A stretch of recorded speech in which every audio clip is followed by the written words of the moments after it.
Quelque chose de sans précédent se produit en ce moment même, tandis que la majorité du monde est distraite. Pendant que les chaînes d'information s'obsèdent sur les gros titres politiques et les négociations de paix au Moyen-Orient, une horloge prophétique tourne plus fort que jamais auparavant.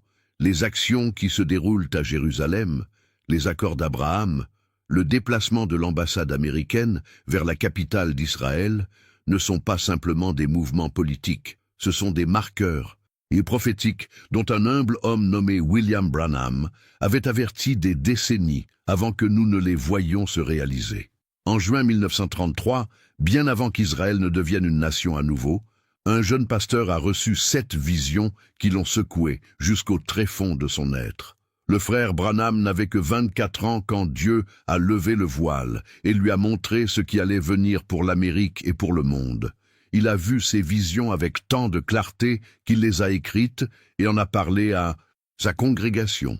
Et voici ce qui est remarquable, 6 de ces 7 visions se sont déjà réalisées exactement comme il les avait décrites. La 7e se déroule sous nos yeux en ce moment précis.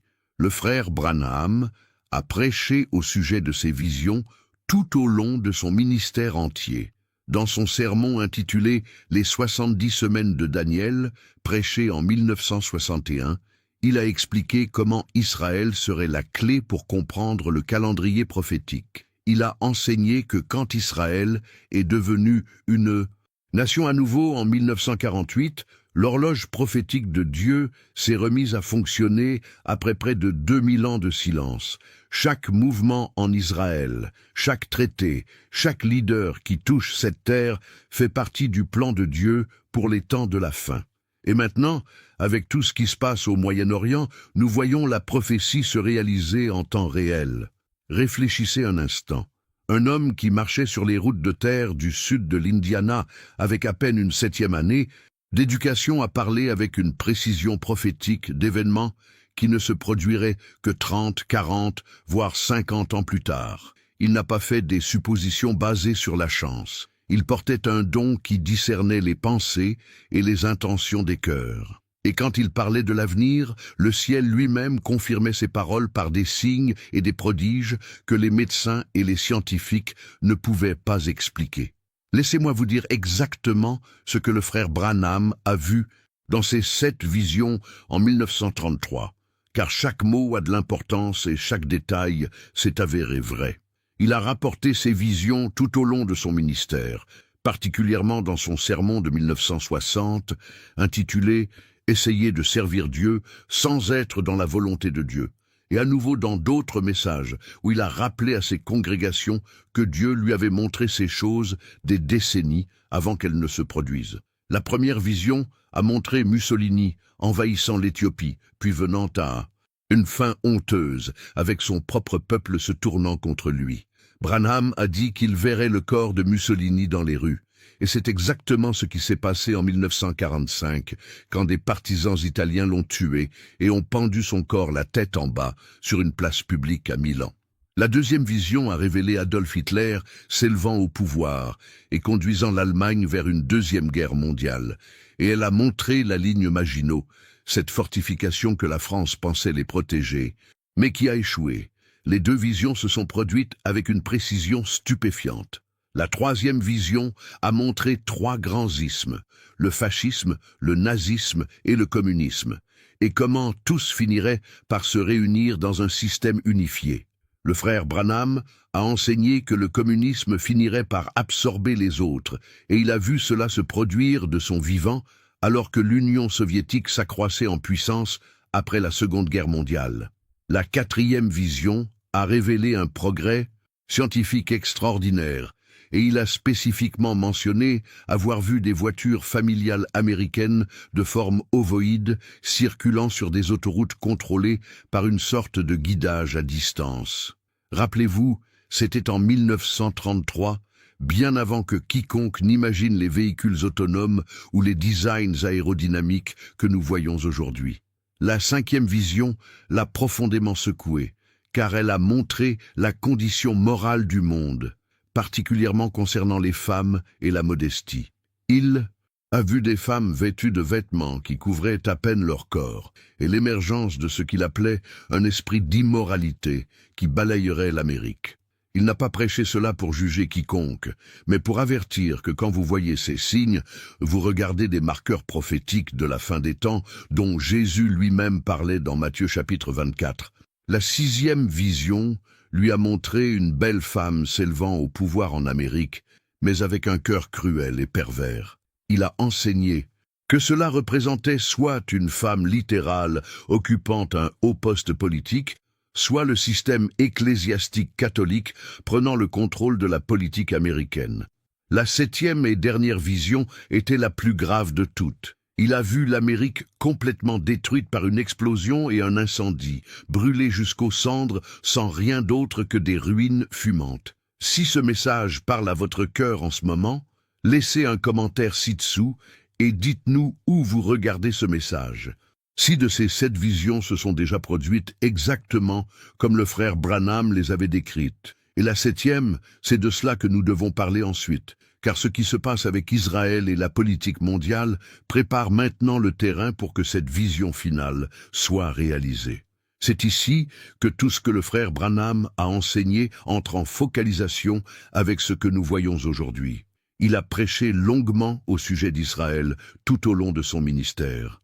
Et l'un de ses enseignements fondamentaux était simple mais profond. Si vous voulez savoir quelle heure il est sur l'horloge prophétique de Dieu, ne regardez pas vers Washington ou Moscou ou Londres, regardez vers Jérusalem, regardez vers Israël. Cette petite nation est la clé pour comprendre où nous en sommes dans le calendrier de Dieu. Le 14 mai 1948, quelque chose s'est produit, quelque chose qui ne s'était pas passé depuis presque 2000 ans. Israël est devenu une nation à nouveau. Le frère Branham voyait cela comme l'un des événements prophétiques les plus significatifs de l'histoire humaine. Dans son sermon « Le chef-d'œuvre », prêché en 1964, il a enseigné que quand le peuple juif est retourné dans sa terre natale et a levé son drapeau à nouveau, l'horloge prophétique de Dieu s'est mise à fonctionner après des siècles de silence. Les temps des nations, cette longue période dont Jésus parlait dans l'évangile de Luc, arrivait à leur fin. Le frère Branham faisait constamment référence à l'enseignement de Jésus sur le figuier au chapitre 24 de Matthieu. Jésus a dit à ses disciples, « Maintenant, apprenez la parabole du figuier. Quand sa branche est encore tendre et produit des feuilles, vous savez que l'été est proche. De même, quand vous voyez toutes ces choses, sachez que cela est proche, à la porte. Je vous le dis en vérité, cette génération ne passera pas jusqu'à ce que toutes ces choses se soient accomplies. » Branham a enseigné que le figuier représentait Israël, et quand vous voyez cette nation germer à nouveau revenant à la vie, vous regardez la génération finale avant le retour du Christ. Il a prêché au sujet de la prophétie de Daniel sur les 70 semaines, expliquant comment 69 de ces semaines ont été accomplies quand Jésus a été crucifié.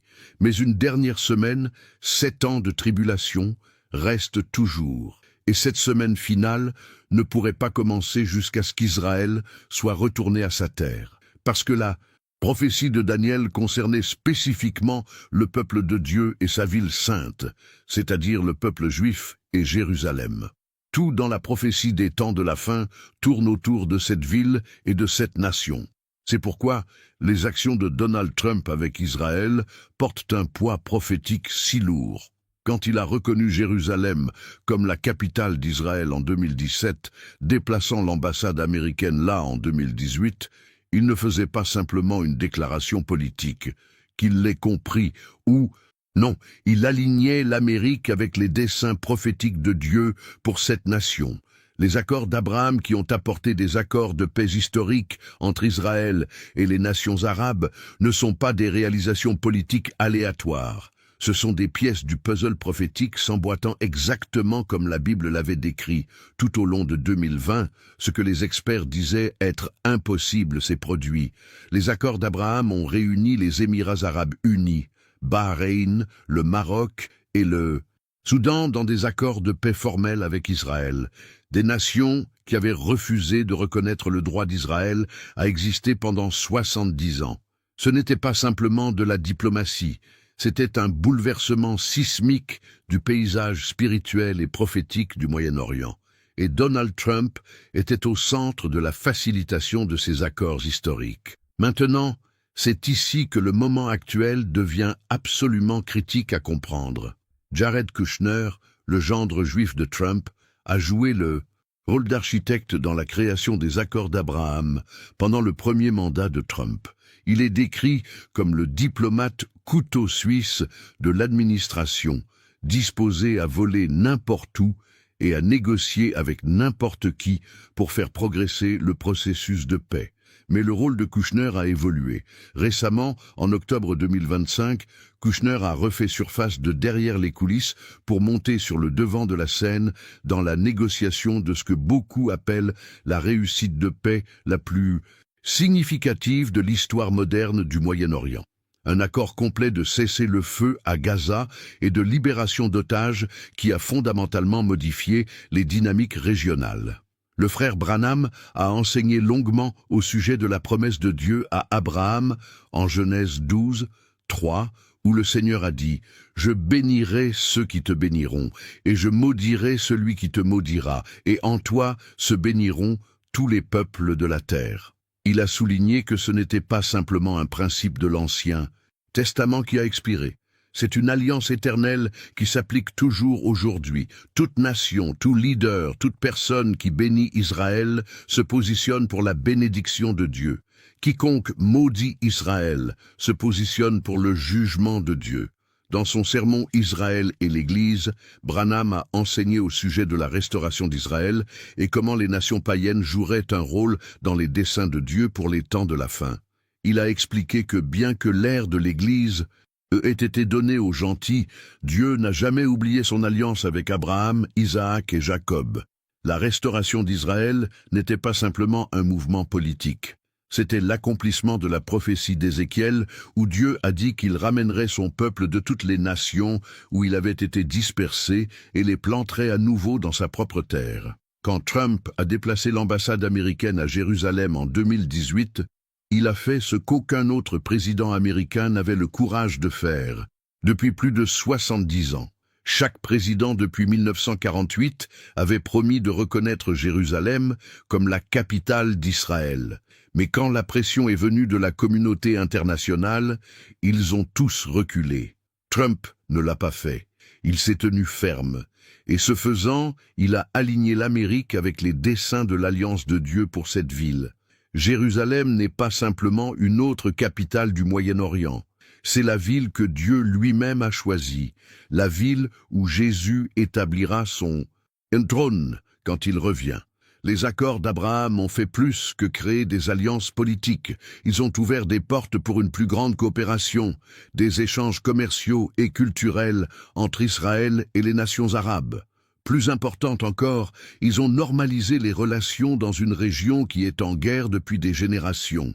Le frère Branham a enseigné qu'avant que la grande tribulation ne commence, il y aurait une saison de paix relative au Moyen-Orient, une fausse sensation de sécurité qui conduirait les gens à la complaisance. Mais maintenant, en octobre 2025, nous voyons quelque chose d'encore plus dramatique se produire. Kushner a dirigé les négociations résultant en ce que l'administration Trump appelle un plan de paix complet à 20 points. Cet accord historique a libéré des otages, initié un cessez-le-feu et est présenté comme potentiellement transformateur pour la région entière. Kushner se tient aux côtés de Trump, s'adressant devant la Knesset d'Israël, se positionnant comme la figure centrale de ce qui pourrait être le prélude à un accomplissement prophétique encore plus grand. Si cet enseignement vous ouvre les yeux sur ce qui se passe vraiment, partagez-le avec quelqu'un qui a besoin de comprendre ces temps prophétiques dans lesquels nous vivons. Le frère Branham a prêché l'une de ses plus puissantes séries de sermons sur les 7 âges de l'Église. Et quand il est arrivé à l'église de Laodicée, l'âge final avant le retour du Christ, ces paroles portaient un poids qui est encore plus pertinent aujourd'hui que quand il les a prononcées pour la première fois. Il a enseigné d'après Apocalypse 3, 14-22, où Jésus a décrit une église qui était tiède, ni chaude, ni froide, riche et dans l'abondance, mais spirituellement nue, aveugle et misérable. Il a dit que cela décrivait la condition de l'Église dans notre génération. Dans son sermon « L'âge de l'Église de Laodicée », prêché en 1960, le frère Branham a averti que cet âge final de l'Église serait marqué par le compromis, le mondanisme et une forme de piété qui niait son pouvoir. Il a vu une Église qui avait des bâtiments, des programmes et des activités religieuses, mais qui avait poussé Jésus dehors. En Apocalypse 3, 20, Jésus est en dehors de sa propre Église, en train de frapper, essayant de revenir. C'est la condition de l'Église moderne et nous la voyons se réaliser exactement comme il l'avait averti. Il a enseigné que l'un des signes les plus clairs de la fin des temps serait l'effondrement des normes morales, particulièrement dans la façon dont les gens s'habillaient, parlaient et se comportaient. Il n'était pas en train d'être dépassé ou critique. Il pointait simplement ce que Jésus a dit au chapitre 24 de Matthieu, que les jours avant son retour seraient comme les jours de Noé, quand la violence et l'immoralité remplissèrent la terre, et les pensées des gens n'étaient que le mal continuellement. Regardez autour de notre culture aujourd'hui, et dites-moi que nous ne voyons pas exactement ce contre quoi il avait averti. Le frère Branham a également prêché longuement au sujet des signes dans la nature. Il a enseigné que quand vous voyez les catastrophes naturelles augmenter, les tremblements de terre en différents endroits, les pestes, les famines, ce ne sont pas simplement des événements aléatoires. Ce sont les douleurs de l'enfantement signalant que quelque chose est sur le point de naître, que nous approchons du moment où Jésus perce les nuages pour enlever son épouse. Chaque grand tremblement de terre, chaque pandémie, chaque catastrophe naturelle est la création elle-même qui gémit et souffre, attendant la révélation des fils de Dieu. Mais voici ce que beaucoup ratent dans tout cela. Le frère Branham n'a pas prêché ces signes pour créer la peur. Il les a prêchés pour créer la vigilance, pour réveiller une église endormie, pour appeler une épouse qui serait observatrice et préparée quand le cri de minuit retentit. Ce qui se passe avec Trump, Israël, les accords de paix et la politique mondiale ne se passe pas dans un vide. C'est tout fait partie des dernières pièces du puzzle s'assemblant avant l'événement le plus grand de l'histoire humaine, le retour de Jésus-Christ pour son Église. Laissez un commentaire et dites-nous si vous ressentez l'urgence de cette heure, car ce qui vient ensuite exige que nous soyons spirituellement vigilants et prêts. En décembre 1965, quelques mois seulement avant que le frère Branham ne s'en aille, pour être auprès du Seigneur, il a prêché l'un de ses messages les plus urgents et les plus puissants intitulé « L'enlèvement ». Dans ce sermon, il a enseigné longuement au sujet de la parabole des 10 vierges du chapitre 25 de Matthieu. Et il s'est concentré sur le verset 6 qui dit « Et à minuit, on cria, voici l'époux, allez à sa rencontre ». Il a expliqué que nous vivons maintenant à l'heure de minuit, et ce cri se répand sur toute la terre, appelant l'épouse à s'éveiller et à se préparer. Le frère Branham a enseigné que l'enlèvement n'est pas quelque chose qui surprendrait l'épouse. Il a dit qu'il y aurait 3 étapes, un cri, une voix et une trompette. Première, Thessaloniciens 4, 16 et 17 le décrit parfaitement.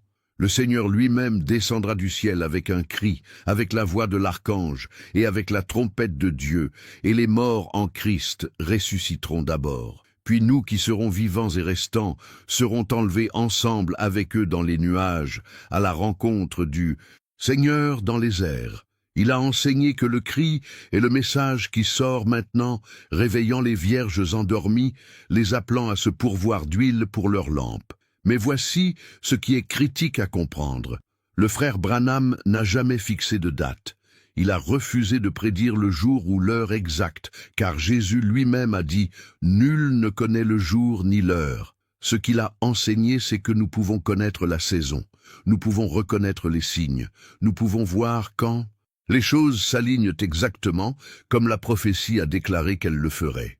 Quand vous voyez Israël revenu à sa terre, quand vous voyez les accords de paix être conclus, quand vous voyez la décadence morale s'accélérer, quand vous voyez l'Église devenir tiède, vous ne regardez pas des coïncidences aléatoires. Vous regardez des marqueurs de route prophétiques vous disant que vous êtes près, très près, du plus grand événement de l'histoire humaine. L'épouse pour laquelle Jésus revient n'est pas une dénomination. Ce n'est pas un bâtiment ou une organisation. Ce sont des individus qui entretiennent une relation personnelle et intime avec lui. Des gens qui vivent dans la sainteté, veillant, priant et aspirant à sa venue. Le frère Branham a enseigné que cette épouse serait un peuple appelé, séparé du système du monde, marchant dans l'esprit et démontrant le même pouvoir et les mêmes dons qui opéraient dans l'Église primitive. Elle ne sera pas parfaite au sens de l'absence de péché, mais elle sera perfectionnée dans l'amour, purifiée par le sang de Jésus et marchant dans l'obéissance à sa parole. Tout ce dont nous avons parlé dans ce message, les 7 visions, la restauration d'Israël, le rôle de Trump dans les accords de paix, les signes des temps, tout cela pointe vers une conclusion. Nous sommes à court de temps. La scène est mise, les acteurs sont en position. L'horloge prophétique tourne ces dernières secondes avant minuit. Si vous avez joué des jeux avec Dieu, si vous avez été tiède dans votre foi, si vous avez remis la reddition complète de votre vie à Jésus, c'est votre appel à vous réveiller. Le message final du frère Branham à l'Église était simple, mais profond. Veille et prie, sois prêt. Vis chaque jour comme si c'était le jour où la trompette sonne et où les morts en Christ ressuscitent d'abord. Il a enseigné que l'épouse du Christ ne serait pas prise de dépourvu, se démenant à la dernière minute, essayant de se mettre en règle avec Dieu. Elle serait observatrice, attendant, aspirant à son apparition, vivant dans l'attente quotidienne que ce jour pourrait être le jour où le ciel s'ouvre et où Jésus perce les nuages. Ce que nous avons partagé avec vous aujourd'hui n'est pas simplement de l'histoire ou de la théologie. C'est une réalité prophétique vivante et palpitante se déroulant sous vos yeux en ce moment précis. Chaque mouvement en Israël, chaque accord de paix, tous les signes dans les cieux et sur la terre, ils crient tous le même message. Le roi revient, l'époux est à la porte, l'heure de minuit est venue et le cri se répand. Voici qu'il vient. Le frère Branham citait souvent 2 Timothée 4, 8, où Paul a écrit « À partir de maintenant, il y a une couronne de justice qui m'est réservée, que le Seigneur, le juste juge, me donnera en ce jour-là, et non seulement à moi, mais aussi à tous ceux qui ont aimé son apparition. » Cette phrase, « aimer son apparition », c'est le cœur d'une véritable épouse. Non pas simplement croire qu'il revient, mais aimer le fait qu'il revient, le désirer ardemment, y vivre chaque jour, en ce moment même, où que vous soyez, quoi que vous affrontiez. Je veux que vous sachiez que Dieu vous voit. Il connaît votre nom, il connaît vos luttes, vos doutes, vos craintes et votre foi. Laissez votre nom dans les commentaires ci-dessous pour que nous puissions vous élever en prière par votre nom. Parce que nous ne sommes pas simplement une chaîne, nous sommes une famille de croyants unis en ces heures finales. Partagez ce message avec quelqu'un qui a besoin de l'entendre, quelqu'un qui dormait spirituellement et qui a besoin de s'éveiller avant qu'il ne soit trop tard. Si vous ne l'avez pas déjà fait, abonnez-vous à cette chaîne car nous continuerons à vous apporter des enseignements prophétiques qui révèlent ce que Dieu fait sur la terre en ce moment. Cliquez sur cette clochette de notification pour que vous ne manquiez aucun message, car ce qui vient dans les jours à venir est beaucoup trop important pour être ignoré. Le même Jésus qui vous a sauvé, qui est mort pour vous, qui est ressuscité le 3e jour, il revient pour vous. Non pas peut-être, non pas avec l'espoir, mais certainement, absolument, sans question. Et quand cette trompette sonnera, qu'il vous trouve veillant, priant et prêt à le rencontrer dans les airs. Que Dieu vous bénisse et que son esprit revive votre cœur à l'urgence et à la gloire de cette heure prophétique dans laquelle nous vivons.